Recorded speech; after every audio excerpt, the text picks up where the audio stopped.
प्राचीन समय की बात है। एक समुद्र के किनारे एक गुरु अपना आश्रम बनाकर रहा करते थे। हजारों शिष्य उनसे ज्ञान ग्रहण करने के लिए दूर दूर से उनके पास आकर रहते थे। गुरु का ज्ञान देने का तरीका भी बहुत ही अनूठा था। शुरुआत में वह अपने शिष्यों को उपदेश के माध्यम से ज्ञान देते थे। उसके बाद वह अपने शिष्यों को उस ज्ञान का अनुसरण करने के लिए कहते थे। उस ज्ञान को अपने व्यवहारिक जीवन में उतारने को कहते थे। एक बार उस आश्रम में एक सम्राट अपने बेटे को लेकर पहुंचा। उस सम्राट ने उस गुरु से प्रार्थना की और कहा कि आप मेरे बेटे को अपने आश्रम में रहने दें और अपने तरीके से उसे ज्ञान दें। उसे इस आश्रम में बिल्कुल भी ऐसा नहीं लगना चाहिए कि वह किसी सम्राट का बेटा है। उसे बिल्कुल साधारण शिष्यों की तरह ही ज्ञान देने की कृपा करे। गुरु ने मुस्कुराते हुए कहा कि सम्राट, ज्ञान इसी तरीके से लिया जा सकता है। अगर तुम अपने आप को दूसरों से महान समझोगे तो तुम ज्ञान ग्रहण नहीं कर पाओगे। अगर तुम्हें ज्ञान ग्रहण करना है तो तुम्हें दूसरों की तरह अपने आप को साधारण समझना होगा। यही ज्ञान ग्रहण करने की सबसे पहली सीढ़ी होती है। तुम निश्चिंत रहो, आज से तुम्हारे बेटे की जिम्मेदारी मेरे कंधों पर है। यह कहकर गुरु सम्राट के बेटे को अपने साथ लेकर समुद्र के किनारे टहलने के लिए निकल गए। आश्रम के बाकी सभी बच्चे उस सम्राट को देख रहे थे। सम्राट अपने बेटे को अपने रथ पर बिठाकर लाया था, जिससे सभी बच्चे समझ गए थे कि यह बच्चा सम्राट का बेटा है। इसी वजह से आश्रम के सभी बच्चे सम्राट के बेटे की तरफ आकर्षित हो गए थे। जब गुरु सम्राट के बेटे को लेकर समुद्र पर टहल रहे थे तो सम्राट का बेटा अचानक फूट फूट कर रोने लगा, क्योंकि अभी वो सिर्फ 12 वर्ष का था और 12 वर्ष की आयु में उसके पिता उसे अपने से दूर करके चले गए थे। यह सदमा वह बच्चा सहन नहीं कर पा रहा था। वह नहीं समझ पा रहा था कि उसके पिता उसकी भलाई के लिए उसे गुरु के पास छोड़कर गए हैं। उसे रोते हुए देखकर गुरु ने कहा, बेटा, मैं तुम्हें चुप नहीं कराऊंगा। हो सकता है कि आज मैं तुम्हारे आंसू पोंछ दूं, लेकिन कल तुम फिर अपने आप को अकेला पाओगे। याद रखना, जीवन में इंसान अकेला आता है और अकेला ही जाता है। जितनी जल्दी जो इंसान इस बात को समझ लेता है, वह उतनी जल्दी आत्मज्ञान के रास्ते पर निकल जाता है। गुरु ने अपनी बात आगे बढ़ाते हुए कहा कि जो इंसान अकेला रहना सीख लेता है, वही खुद से प्यार कर पाता है, और जो खुद से प्यार करना जानता है वह किसी के भी जाने का अफसोस नहीं करता, क्योंकि वह खुद से ही प्यार करता है। धीरे धीरे तुम आश्रम के माहौल में ढल जाओगे। शुरुआत में तुम्हें समस्या आ सकती है, लेकिन कुछ दिनों के बाद तुम इसे आत्मसात कर लोगे। उसके बाद तुम्हें यह जगह बहुत अच्छी लगने लगेगी। यह जगह तुम्हें अपने महल जैसे लगने लगेगी। संध्या हो चली थी। समुद्र के दूसरे छोर पर सूरज छिपने लगा था और अपनी लालिमा पूरे आसमान में बिखेर रहा था। बहुत ही सुंदर दृश्य था और गुरु शिष्य को अपने साथ लेकर आश्रम में वापस लौट आए। उस शिष्य को भी सांत्वना मिली, क्योंकि गुरु की आंखों में एक अभूतपूर्व शांति झलक रही थी। और जब हम किसी एकांतवासी गुरु की आंखों में वह शांति देख लेते हैं तो हमारे हृदय से भी सारा भार हट जाता है। मन एकदम निर्मल हो जाता है। जब सम्राट का बेटा रात्रि का भोजन करने के लिए भोजन कक्ष में पहुंचा तो आसपास के सभी शिष्य उसके पास आने लगे। उन सभी को पता था कि यह सम्राट का बेटा है और अगर हम इससे दोस्ती कर लेते हैं तो उससे हमारा बहुत फायदा होने वाला है। यही सोचकर आश्रम के ज्यादातर शिष्यों ने उसे घेर लिया था। बस कुछ बच्चे जो अकेले रहने का महत्व समझते थे, जो दिखावे में विश्वास नहीं करते थे, वो उस सम्राट के बेटे के पास जाने के बजाय अपना पूरा ध्यान खाने पर लगा रहे थे और एकांत में बैठकर अपना भोजन कर रहे थे। कुछ दिनों के बाद सम्राट के बेटे की आश्रम के ज्यादातर बच्चों के साथ दोस्ती हो गई। अब वह आश्रम में उन बच्चों के साथ घूमता, उन्हीं के साथ अपना ज्यादातर समय बिताता था। आखिरकार वह सम्राट का बेटा था, सुख सुविधाओं में पला हुआ था। आसपास बहुत से दास और दासियां होते थे। आसपास अपने मित्रों से घिरे होना, वही दिनचर्या उसने इस आश्रम में भी अपना ली थी। ऐसा नहीं था कि गुरु को यह सब पता नहीं था, किंतु गुरु उसे अलग तरीके से ज्ञान देना चाहते थे। बच्चों को ज्ञान आप उपदेश देकर नहीं दे सकते हैं, उन्हें साक्षात्कार कराना होता है। उसके बाद उन्हें वह बात समझ में आती है जो आप समझाना चाहते हैं। गुरु को यह बात पता थी कि अगर मैं इसे बोलकर बताऊंगा तो यह कभी नहीं समझ पाएगा। मुझे ऐसे दिखाना होगा, इसे एहसास कराना होगा कि अकेले रहकर तुम अपनी शक्तियों को जान पाओगे।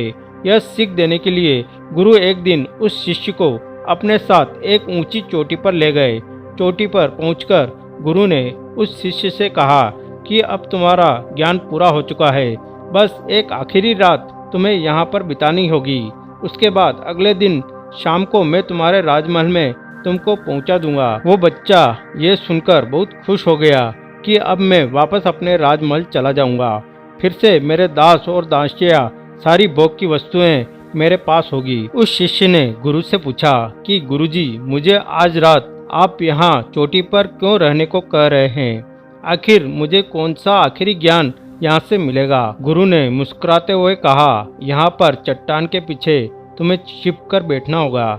यहाँ पर रोज रात को एक बाज आता है, उसको देखना होगा। बहुत गौर से देखना है, हर गतिविधि देखनी है और उसको देखने के बाद अगले दिन अगर तुम उसकी खूबियाँ मुझे बता पाए तो तुम्हें तुम्हारे राजमहल वापस भिजवा दूंगा। और हाँ, सुबह आने से पहले एक बात पर और ध्यान देना, एक चरवाहा यहाँ पर अपनी बकरियों को चराने के लिए आता है। तुम्हें उन बकरियों की गतिविधियाँ भी देखनी है।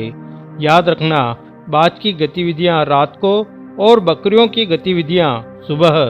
अगर तुम दोनों की गतिविधि ध्यान से देखकर मुझे बता पाए तो तुम इस आश्रम से हमेशा के लिए आज़ाद हो पाओगे। तुम्हारा ज्ञान पूरा हो जाएगा। मैं तुम्हारे पिता को कह दूंगा कि यह बच्चा हमारे आश्रम का सबसे ज्ञानी बच्चा है। यह कहकर गुरु अपने आश्रम में वापस लौट आए और वह बच्चा वहीं पर उस चट्टान के पीछे रुका हुआ उस बाज का इंतजार करने लगा। काफी वक्त बीत जाने के बाद वहां पर एक बाज अपने बच्चों के साथ वहां पहुंचा। सम्राट के बेटे ने पूरी रात उस बाज की गतिविधि बहुत ध्यानपूर्वक देखी और सुबह होने के बाद जब चरवाहा वहां पर अपनी बकरियों को लेकर पहुंचा तो उसने एक अभूतपूर्व दृश्य देखा। उसने देखा कि वह बाज बकरी के एक मेमने को अपने पंजों में दबाकर आसमान में चला गया। उसने उस बकरी के बच्चे का शिकार कर लिया था। यह सारा दृश्य देखकर वह बच्चा आश्रम में वापस अपने गुरु के पास पहुंचा। इससे पहले कि गुरु उससे कुछ पूछते, उसने गुरु को प्रणाम करते हुए कहा कि गुरुदेव, आप आश्रम के सभी बच्चों को यहाँ पर बुला लीजिए। मैं सब लोगों को बताना चाहता हूँ कि मैंने क्या देखा। जब आश्रम के सभी बच्चे वहाँ पर पहुँच गए तो उस सम्राट के बेटे ने कहना शुरू किया कि मैंने अपने जीवन में बहुत से पक्षियों को देखा है, लेकिन बाज उन सभी पक्षियों में सबसे अद्भुत और सबसे अलग होता है। उदाहरण के लिए एक तोता हम सभी ने देखा है। तोता बोलता तो बहुत है, लेकिन कभी ऊंचा आसमान में नहीं जा पाता। लेकिन एक बाज जो कि हर समय शांत रहता है, वह आकाश को भी छू सकता है। उसमें आकाश को छू लेने का सामर्थ्य होता है। जब भी एक बाज अपने शिकार को निश्चित कर लेता है तो वह उसी शिकार पर अपनी नजरें लगाए रहता है, चाहे वह कितनी भी ऊंचाई पर क्यों न हो, चाहे कितना भी खतरनाक तूफान क्यों न आ जाए, लेकिन उसकी नज़र हमेशा अपने लक्ष्य पर स्थिर रहती है। आज सुबह जिस बाज को मैंने देखा, उसने हर बकरी को अपना शिकार नहीं बनाया, बल्कि उस बकरी के झुंड में से उसने उस बकरी के मेमने को अपना शिकार बनाया। पहली बात, उस बाज की तरह हमें भी अपना ध्यान अपने एक ही लक्ष्य पर स्थिर रखना चाहिए, चाहे कितनी भी रुकावट क्यों ना आए। हमें अपना लक्ष्य स्पष्ट दिखाई देना चाहिए, पर पूरी एकाग्रता के साथ ध्यान देना चाहिए। तीसरी बात जो मैंने उस बाज से सीखी और जो हम सभी को सीखनी चाहिए, वह यह कि बाज कभी भी दूसरे पक्षी के साथ नहीं रहता, वह हमेशा आकाश में अकेला रहता है। इससे हमें यह सीख लेनी चाहिए कि हमें कभी भी छोटी सोच वाले लोगों के साथ नहीं रहना चाहिए। आखिरकार हम भी वही बन जाते हैं जिनके साथ हम रहते हैं। इसलिए या तो महान सोच वालों के साथ रहो या फिर अकेले, क्योंकि जब हम अकेले रहते हैं तभी हम खुद की ताकत और खुद की कमजोरियों को जान पाते हैं। कमजोरियों को जानकर उनको दूर कर सकते हैं और अपनी ताकत को जानकर उसका इस्तेमाल कर सकते हैं, लेकिन वह तभी संभव होगा जब हम अकेले रहना सीखेंगे। चौथी सीख जो हमें एक बात से लेनी चाहिए कि एक बार हमेशा अपनी सीमाओं से ऊपर रहना है। जब तूफान आता है तो हर एक पक्षी अपने घोंसले की तरफ भागता है, खुद को छुपाने की जगह ढूंढता है, लेकिन बाज ऐसा कुछ भी नहीं करता। वह खुद की सीमाओं को हटाकर बादलों से भी ऊपर जाने का प्रयास करता है। हवाएं उसे धक्का मारती है, पंख उसके भारी हो जाते हैं, पानी और धूल की वजह से कुछ दिखाई नहीं देता, लेकिन वह फिर भी आसमान की तरफ जाता रहता है। अंततः बादलों से भी ऊपर निकल जाता है और वहाँ तब तक ऊपर जाता रहता है जब तक मौसम ठीक नहीं हो जाता। अपनी सीमाओं को सिर्फ इसलिए हटा पाता है क्योंकि वह समस्या के आने पर उससे घबराता नहीं है, उसे डर कर बचने का प्रयास नहीं करता, बल्कि एक सकारात्मक नज़रिए के साथ उसका सामना करता है। जीवन में चाहे कितनी भी रुकावटें क्यों न आए, हमें उन रुकावटों को हराना चाहिए, ना कि उनसे डरकर कहीं छुप कर बैठना चाहिए। बहादुर तो वो लोग होते हैं जो तूफानों से टकरा जाते हैं। कायर तो अपने घर में, अपने घोंसले में, अपनी जगह में आराम से बैठ जाते हैं। पांचवी बात जो हमें एक बात से सीखनी चाहिए कि बाज कभी भी अपने घोंसलों में घास के कोमल तिनके नहीं रखता। जो तिनके कोमल हो जाते हैं वो उन्हें निकालकर फेंकता रहता है। उसी तरह चाहे कितना भी आरामदायक जिंदगी आपको मिली हो, लेकिन उस आराम से ऊपर उठकर अपने आलस्य को हटाकर जीवन में मेहनत करते रहना चाहिए। जीवन में पसीना बहाना चाहिए, शारीरिक मेहनत करनी चाहिए। अपने घोंसले से कोमल तिनके उठाकर फेंक दो और आज ही अपने आलस्य को हटाकर निकालो। हर दिन अपने आप को चुनौतियाँ दो, हर दिन मुश्किलों का सामना करो, क्योंकि वही मुश्किलें तुम्हें मजबूत बनाएगी। जंगल के राजा शेर को भी झुंड बनाकर शिकार करते हुए देखा जा सकता है, लेकिन बाज हमेशा अकेला शिकार करता है, क्योंकि वह जानता है कि झुंड में रहना हौसला तो देती है मगर साहस छीन लेती है। आदमी को हमेशा अकेले ही आगे जाना होता है। यही कारण होता है कि वो जल, थल और नभ सभी जगहों पर अपने शिकार का परचम लहरा सकता है। बाज की उम्र लगभग 70 साल की होती है, लेकिन 40 साल में ही उसका शरीर पुराना हो जाता है। नाखून उसके पैरों में धंसने लगते हैं, पंख उसके शरीर में चिपक जाते हैं, उसकी चोंच खराब हो जाती है, उसका शरीर भारी हो जाता है। ऐसी स्थिति में शिकार करना तो क्या, जीने की भी हालत नहीं। ऐसे में उसके पास सिर्फ दो विकल्प होते हैं। पहला, या तो वह खुद की इस अवस्था को स्वीकार कर ले और भूखा प्यासा मर जाए, किसी दूसरे जानवर का शिकार बन जाए, और दूसरा विकल्प यह होता है कि वह 6 महीने एक बहुत ही दर्दनाक प्रक्रिया से गुजारे और खुद को फिर से पहले जैसा मजबूत बना ले। लेकिन बाज दूसरा विकल्प चुनता है। इसके लिए वह खुद को एक बहुत ही ऊंची चोटी पर ले जाता है, जहां वह पहले अपने सारे पंख खींच खींच कर निकालता है और फिर चट्टान पर पैर मारकर अपने पंजे को कुतर देता है। उसके बाद उसी चट्टान पर अपनी चोंच को पटक पटक कर पुराना हिस्सा निकाल देता है और इस लहूलुहान अवस्था में खुद को दूसरे जानवरों से छुपाता फिरता है। अगले 6 महीने तक वह इसी दर्दनाक प्रक्रिया से गुजरता है और इंतजार करता है नई चोंच, नए पंखों का। तब फिर वह अपनी नई जिंदगी शुरू करता है और निकल जाता है अपने शिकार पर और अगले 30 सालों तक फिर से राज करता है। इसलिए समय आने पर हमें भी अपनी पुरानी आदतों को त्यागना होता है और कुछ नया सीखना होता है।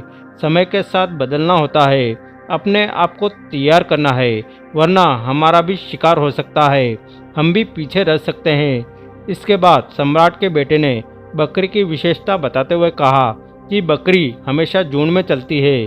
उन्हें झुंड में एक साथ चलने से हिम्मत मिलती है, लेकिन जैसे ही उन पर शिकार होता है वैसे ही वो बकरियां तितर बितर हो जाती है। उस पूरी बकरियों में से एक भी बकरी अपने साथी की मदद करने के लिए वापस नहीं लौटती। इससे हमें यह सीख मिलती है कि हमारे साथ कितने भी लोग हो, किसी पर भी यकीन नहीं करना। यकीन करना तो खुद पर करना, क्योंकि बुरा समय आने पर वो बकरी तितर बितर हो जाएगी, आपको पता ही नहीं चल पाएगा। गुरु को प्रणाम करते हुए सम्राट के बेटे ने अपने गुरु से कहा कि गुरुदेव, अगर मुझसे कोई सीख रह गई हो तो कृपया करके आप बताने की कृपा करें। गुरु ने सभी बच्चों को संबोधित करते हुए कहा कि यह सभी बातें जो अभी इस बच्चे ने बताई सब सही है, लेकिन यह सारी खूबियाँ आप लोगों में तभी पैदा हो पाएगी जब आप अकेले रहने का अभ्यास करेंगे। आपने देखा होगा कि बाज कभी भी किसी दूसरे पक्षी के साथ नहीं रहता, ना ही किसी के साथ अपनी दोस्ती बनाता। वह आसमान में अकेला रहता है और अकेला रहने की वजह से वह अपनी ताकत और अपनी कमजोरियों को जान पाता है। इसके बाद गुरु ने अपनी बात खत्म करते हुए कहा, मैं आज रात इस सम्राट के बेटे को इसके राजमहल में पहुंचाने के लिए जा रहा हूं, क्योंकि इसकी सीख यहाँ पर पूरी हो गई है। और यह कहकर गुरु सम्राट के बेटे को राजमहल की तरफ ले जाते हैं। तो दोस्तों, यह थी आज की कहानी। तो यह वीडियो आपको कैसी लगी लाइक ज़रूर करें व चैनल को सब्सक्राइब करें और कमेंट बॉक्स में नमो बुद्धाय ज़रूर लिखें। और दोस्तों, आपका जो भी सवाल है वह आप इस वीडियो में पूछ सकते हैं।